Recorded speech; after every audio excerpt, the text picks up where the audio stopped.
सुमित्रा और कैकेयी।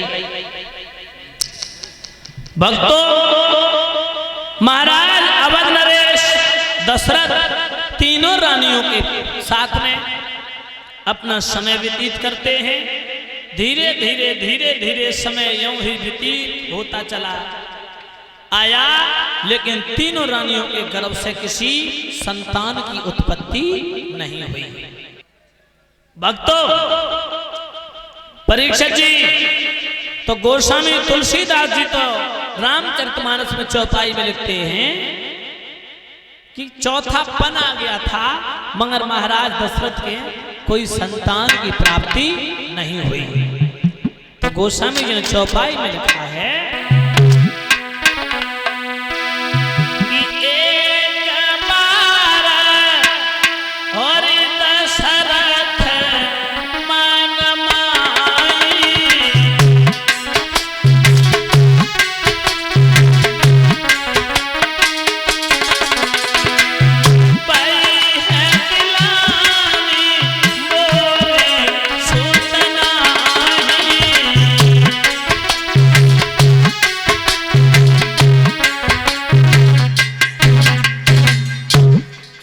एक बार भूपत मन माही और भैया गिलान मोर सुत नाही।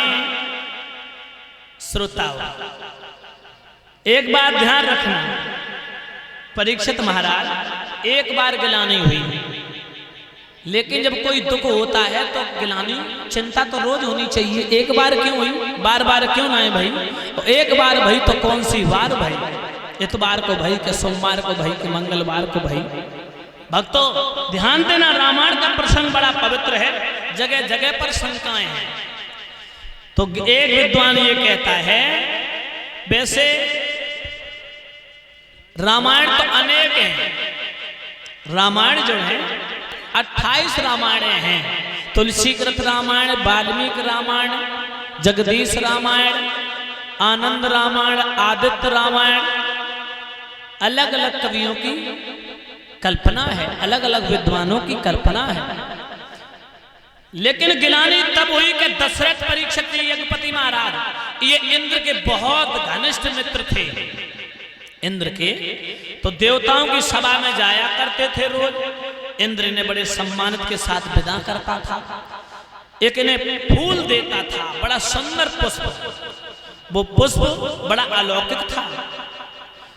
तो इन्होंने एक बार कैकेयी से ये प्रस्ताव रखा कि कैकेयी, महाराज इंद्र हमें एक फूल भेंट में देते हैं, बड़ा सुंदर पुष्प है। उसी समय कैकेयी ने कहा, महाराज उस फूल को हमें भी दिखाओ, कैसा पुष्प है भेंट में, तुम्हारे मित्र तुम्हें देते हैं। परीक्षित महाराज यज्ञपति जी, उसी समय दूसरा दिन हुआ, महाराज दशरथ फिर इंद्र से मिलने के लिए देवताओं की सभा में पहुंचे, और देवताओं की सभा में बड़ा सम्मान मिला दशरथ को, आसन डाल दिया, बैठ गए। उसी समय जैसे घर के लिए चले हैं तो क्या देखा कि जिस आसन पर बैठते थे वो आसन देवराज इंद्र धुलवा रहा है। उस आसन को लोग धुलने में लगे हैं। जैसे ही देखा दशरथ ने कहा, मित्र एक बात बताओ, मैं कोई अछूत तो हूं नहीं जो आप इस आसन को धुलवा रहे हो, क्या मतलब है? तो इंद्र ने कहा है कि सुनो अवध नरेश, तुम हमारे मित्र हो, इसीलिए तुम्हें हम अवश्य बताएंगे धुलने का कारण। धुलने का कारण ये है कि तुम निर्वंशिया हो, और जो निर्वंशिया राजा होता है वो इस सिंहासन पर बैठने का अधिकारी नहीं होता है। तुम निर्वंशिया हो, तुम संतानहीन हो, निसंतान हो, इसलिए तुम आसन पर बैठ जाते हो। मना तो नहीं कर सकते क्योंकि तुम हमारे घनिष्ठ मित्र हो, लेकिन तुम्हारे बैठने से ये सिंहासन दूषित हो जाता है, इसीलिए हम इसे अपवित्र करा रहे हैं। उसी दिन महाराज दशरथ को चिंता हुई, उस घर पे आए। घर पे आकर के महाराज अवध नरेश रोने लगे। रोते रोते गुरु वशिष्ठ की याद आ गई और अपने कुल गुरु वशिष्ठ ऋषि के पास में पहुंचे हैं।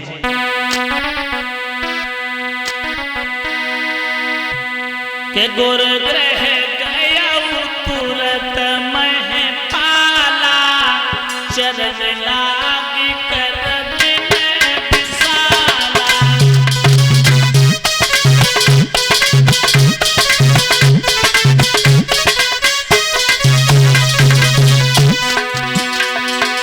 गुरुग्रह गया तुरत मह पाला और चरण लागी कर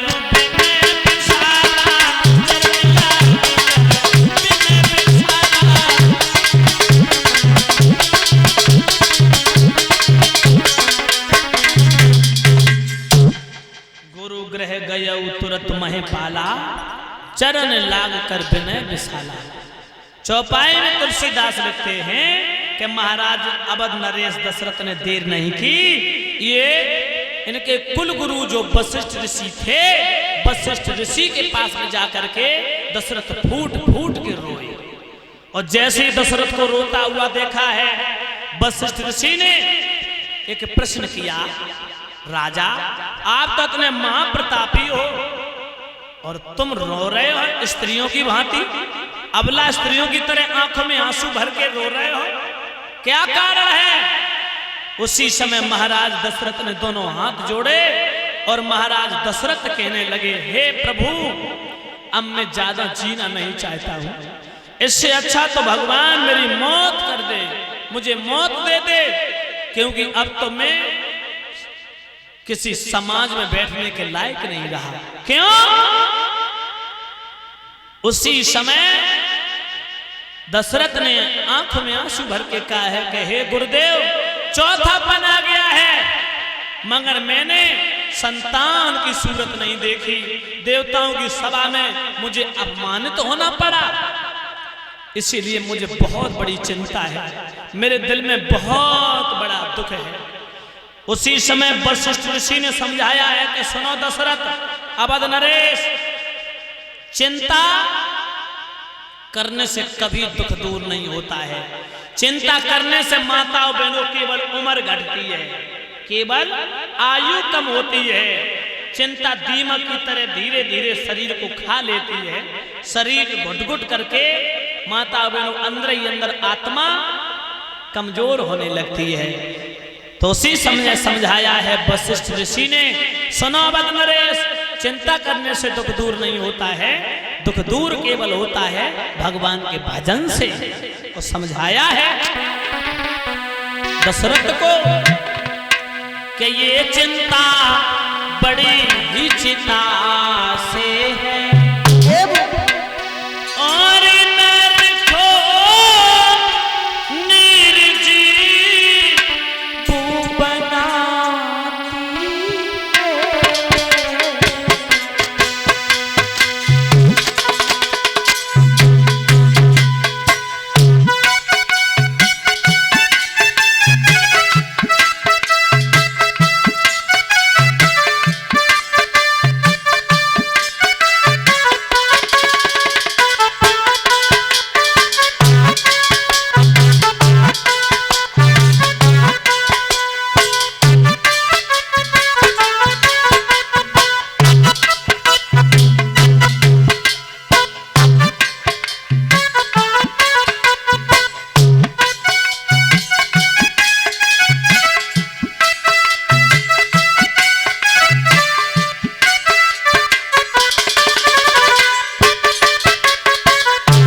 बहनों, उसी समय अवध नरेश दशरथ कहने लगे महाराज हम तो ये सुनते हैं कि जो नर सपने में, जो भी नर अपनी आंखों से पुत्र के दर्शन नहीं कर पाता है वो स्वयं नरक में जाता है और पुरखों को भी ले जाता है।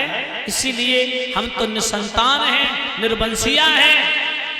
महाराज अब तो हम ये चाहते हैं कि मैं इस संसार को छोड़ करके संसार से हमेशा हमेशा के लिए चले जाए। वशिष्ठ ऋषि कहने लगे क्या नादान हो गए के धरव धीर हुए हैं सुथचारी, उत्र भुवन विविध सकल भयहारी। एक नहीं चार चार पुत्र होंगे। बोले कब होंगे के श्रृंगी ऋषि वशिष्ठ बुलावा, और पुत्र काम शुभ यज्ञ रचावा। उसी समय वशिष्ठ ऋषि ने कहा है महाराज चिंता मत करो, समय आने दो, एक नहीं तुम्हारे घर में चार चार पुत्र होंगे। बोले कब होंगे जब हम मर जाएंगे तब। बोले नहीं तुम अपने यज्ञ करवाओ। उसी समय यज्ञ में महाराज वशिष्ठ ऋषि ने श्रृंगी ऋषि को बुलाया। ये श्रृंगी ऋषि कौन थे? यज्ञपति महाराज। ये श्रृंगी ऋषि भगवान श्री राम के सगे बहनोई थे। कैसे? बताया है कि सुमित्रा के गर्भ से एक कन्या पैदा हुई थी जिसका नाम था शांता, जिसे राजा रोमपाद ने गोदनामा ले लिया था। जब गोद ले ली उस कन्या का विवाह श्रृंगी ऋषि के साथ हुआ। ये श्रृंगी ऋषि ब्रह्मांड मुनि के पुत्र थे। इनके सर पे एक सीक था जो हिरणी से पैदा थे। श्रृंगी ऋषि को बुला करके, और पहले कोई धर्म अनुष्ठान किया जाता था तो मान पक्षों के ही द्वारा श्रृंगी ऋषि को बुला करके यज्ञ की तैयारियां हुई।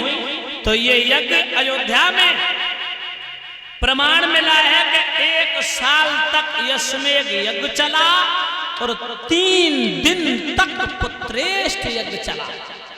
उसी यज्ञ में के भगत सहित मुनि आहुत दीने, और प्रगटे अगिन चरु कर लीन है।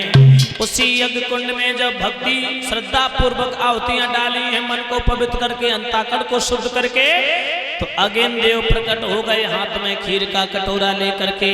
बोलिए अगिन देव महाराज की। अगिन देव जब प्रकट हुए बहनाओ, उसी समय दशरथ को वो प्रसाद दे दिया। वशिष्ठ ऋषि ने कहा है कि लो राजा ये तुम तीनों रानियों को खिला दो, तीनों रानियों के गर्भ से बहुत सुंदर बालक पैदा होंगे। माता और बहनों वो खीर का कटोरा जो यज्ञ कुंड से अग्नि देव ने दिया वही लेकर के महाराज दशरथ महलों में गए और अपनी रानियों को वो प्रसाद वितरण किया। लेकिन यहाँ भी महाराज दशरथ ने दुर्व्यवहार निभाया है अपनी पत्नियों के भी प्रति। कैसे? उन्होंने बांटा। तो बांटा कैसे? आधा भाग कौशल्या को दे दिया, आधा भाग सुमित्रा को दे कैकई को दे दिया।